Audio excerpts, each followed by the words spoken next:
உங்கள் பிசினஸ் உங்கள் ஏரியாவில் டெவலப் ஆகணுமா? இன்றைய விளம்பரப்படுத்துங்கள் சென்னை எக்ஸ்பிரஸ் நியூஸ் பேப்பரில். எல்லாருக்கும் வணக்கம். ஃபர்ஸ்ட் பத்திரிகையாளர்களுக்கும் அப்புறம் வந்திருக்க எல்லா ஃப்ரெண்ட்ஸுக்கும் வணக்கம். நிறைய பேர் வந்திருக்காங்க, ஒவ்வொருத்தராக சொல்லணும்ல, எல்லாருமே friends.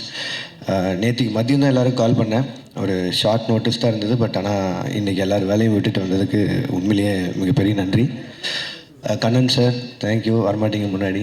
Raja sir thank you, thanks for coming. 29 G ஸ்குவாடும் ஸ்டோன் பெஞ்சும் சேர்ந்து தயாரிக்கிற படம். என் ப்ரொடக்ஷனில் இது ஃபர்ஸ்ட் படம். இதுக்கு முன்னாடி ஃபைட் கிளப்னு ஒரு படமும் மைக்கேல்னு ஒரு படமும் ப்ரெசென்ட் பண்ணியிருந்தோம். அதுவும் ஃப்ரெண்ட்ஸ்க்காக தான், சந்தீப்காகவும் உரியடி விஜய்க்காகவும். அதே மாதிரி இந்த படம் ப்ரொடியூஸ் பண்ணுறதுக்கு ஒரு முதலும் ரொம்ப முக்கியமான காரணமும் ரத்னா தான். ரத்னா வந்து ஒரு ரைட்டரை தாண்டி, ஃப்ரெண்டை தாண்டி ரொம்ப நாளாக ஒரு சக போட்டியாளனாகவே இருந்திருக்கான். 2012-13 அந்த டைமில் இந்த ஃபஸ்ட்டு படம் பண்ணுற முயற்சிக்காக சுற்றிட்டு இருக்கும்போது கார்த்திக் யோகி சொன்ன மாதிரி இப்போ இருக்க எல்லா டைரக்டர்ஸும் அப்போது ஒன்றா தான் இருந்தோம். பட் அவங்களுக்கெல்லாம் 4 இயக்குனர்கள் இருந்தாங்க.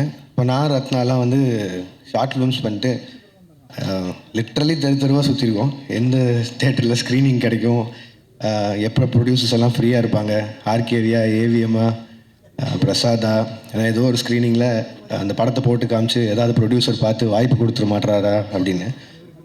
அந்த டைம் தான் 2012 பீட்சா ரிலீஸ் ஆச்சுன்னு நினைக்கிறேன். அது வந்து ஒரு பெரிய டோரை ஓப்பன் பண்ணி வச்சது எங்களுக்கு, எங்களோட ட்ரீம்ஸ்க்கெல்லாம்.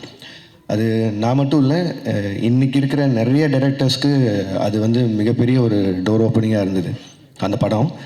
அண்ட் அந்த படத்துக்கு அடுத்து அவர் கார்த்திக் சுப்ராஜ் சார் பண்ண அவர் ஸ்டார்ட் பண்ண அந்த ப்ரொடக்ஷன் ஹவுஸ் ஆகட்டும், அந்த பெஞ்ச் டாக்கீஸ்னு ஒரு விஷயமாகட்டும், அதில் அப்போது ஸ்டாண்டர்டில் இருந்து ஒரு ஷார்ட் ஃபிலிம்ஸ் எல்லாத்தையும் ஒரு ஆந்தாலஜி மாதிரி ஃபார்மேட்டில் பண்ணி ரிலீஸ் பண்ணதாகட்டும். அப்படி தான் ரத்னாவோட மது ஃபஸ்ட் சீரீஸ் ரிலீஸ் ஆச்சு. அண்ட் என்னோடய களம் வந்து அவியல்ன்ற ஒரு சீரீஸில் செகண்ட் ரிலீஸ் ஆச்சு. கார்த்திக் சார் அண்ட் அவன் மட்டும் இன்ட்ரோ பண்ணல. டெக்னிக்கலாக பார்த்தா எனக்கும் அதான் ஃபஸ்ட் ஃபீச்சர் ஃபிலிம், நீங்கள் தான் இன்ட்ரோ பண்ணிங்கன்னு நினைக்கிறேன். ஸோ அன்றைக்கி வந்து எங்களுக்கு அடைக்கலம் ஆதரவெல்லாம் கொடுத்த ஒரு கம்பெனி வந்து ஸ்டோன் பெஞ்சாக தான் இருந்திருக்கு. அதுக்கப்புறம் லேட்டராக ஃபர்ஸ்ட் ஃபிலிம் வந்து மது வந்து அவங்க பெஞ்ச் டாக்கீஸில் ரிலீஸ் பண்ணதை தாண்டி அவனோட டெபியூவை அவங்களே பார்த்துக்கிட்டு அதை மேயமானுக்கு ஃபீச்சர் ஆக்கி ரிலீஸ் பண்ண வித மாட்டோம். ஸோ அது அப்போலேருந்து இப்போ வரைக்கும் இதில் ரொம்ப சந்தோஷமாக இருக்கிறது. எல்லாருமே யுனைட்டடாக இருக்கும், எல்லாருக்குமே என்ன பண்ணுறோன்னு தெரியுது, ஒருத்தருக்கு ஒருத்தர் ரொம்ப ஆறுதலாக இருந்திருக்கோம் இந்த ஃபீல்டில். இப்போது கட் பண்ணால் அதே ஸ்டோன் பெஞ்ச் கூட ஒரு ப்ரொடக்ஷனில் டைப் பண்ணி ரத்னா டைரக்ட் பண்ணுற அளவுக்கு, அவன் டைரக்ட் பண்ணுற படத்தை ப்ரொடியூஸ் பண்ணுற அளவுக்கு இன்றைக்கி ஒரு இடம் கொடுத்ததுக்கு முதல்ல மக்களுக்கு பெரிய நன்றி. அது வந்து இந்த ப்ரொடக்ஷன் ஹவுஸ் ஆரம்பித்ததுக்கு காரணமே அதுதான். நம்ம வளரும்போது முடிஞ்ச அளவுக்கு கூட இருக்கிறவங்களையும் எவ்வளோ முடியுதோ கூட்டிகிட்டு போயிடலான்னு. ஏன்னா அது அந்த சான்ஸ் இருக்கும்போதே பண்ணிடணும், இல்லைன்னா கஷ்டம். ஏன்னா இதுக்கும் இன்ஸ்பிரேஷன் கமல் சார் தான். சினிமாவில் சம்பாதிச்சதை சினிமாலேயே போடணுங்கிறது ஒரு மிகப்பெரிய பாடம் அவர்கிட்ட இருந்து கற்றுக்கிட்டது.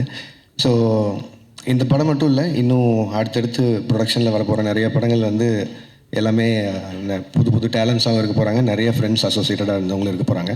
அதுக்கு 29 ஒரு பிள்ளையார் சொல்லியாக இருக்கும்னு நினைக்கிறேன். என்னோடய படங்களுக்கு நீங்கள் கொடுத்த ஆதரவு மாதிரியே இந்த படத்துக்கும் இந்த இந்த ப்ரொடக்ஷனில் வர ஃபர்ஸ்ட் படத்துக்கும் உங்களோட ஆதரவு தருவீங்கன்னு நம்புகிறேன். அண்ட் இந்த படத்தோட கதை கேட்காததோ இல்லை எதுவும் பார்க்காதோ வந்து அது எப்படி சொல்கிறது, ரொம்ப வாண்டடாக வேணும்னு பண்ணதில்லை. எனக்கு வந்து ரத்னா வந்து இன்னுமே ரெஸ்பான்சிபிளாக ஃபீல் பண்ணோம். நான் அவனை இவ்வளோ குருட்டுத்தனமாக நம்பினா அவன் இன்னும் பயந்து ஒன்று பண்ணுவாங்கிற ஒரே ஒரு நம்பிக்கையில் தான் நான் இப்போ வரையும் படமும் பார்க்கல, கதையும் கேட்கல. இப்போவும் சொன்னேன், பட் ஆனால் நான் தேட்டரில் எல்லோரும் கூடயும் பார்த்துக்கிறேன்னு சொல்லிட்டேன். ஸோ நானும் உங்களை மாதிரியே இந்த படத்தை பார்க்குறதுக்கு ஆவலாக இருக்கேன். And entire cast and crew and மெயினாக producers Karthik Subbaraj sir, Karthikeyan Santhanam sir, Ratna, எல்லாருக்கும் வாழ்த்துக்கள். அண்ட் வித்து, பிரீத்தி, ஷான், மாதேஷ், மகேந்திரன், எல்லாருக்கும் வாழ்த்துக்கள். படம் May 8 ரிலீஸ் ஆகுது, தேட்டரில் பாருங்கள்.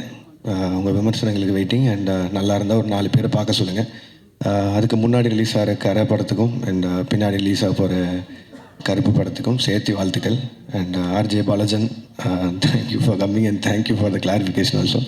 அண்ட் நன்றி, வணக்கம், thank you. Classified ads, display ads, சிறிய விளம்பரம் முதல் பெரிய விளம்பரம் வரை அனைத்து கடைகளிலும் வீடுகளிலும் இலவசமாக டிஸ்ட்ரிபியூஷன் செய்து தரப்படும். சென்னை எக்ஸ்பிரஸ் நியூஸ் பேப்பரில் always your neighbourhood news paper.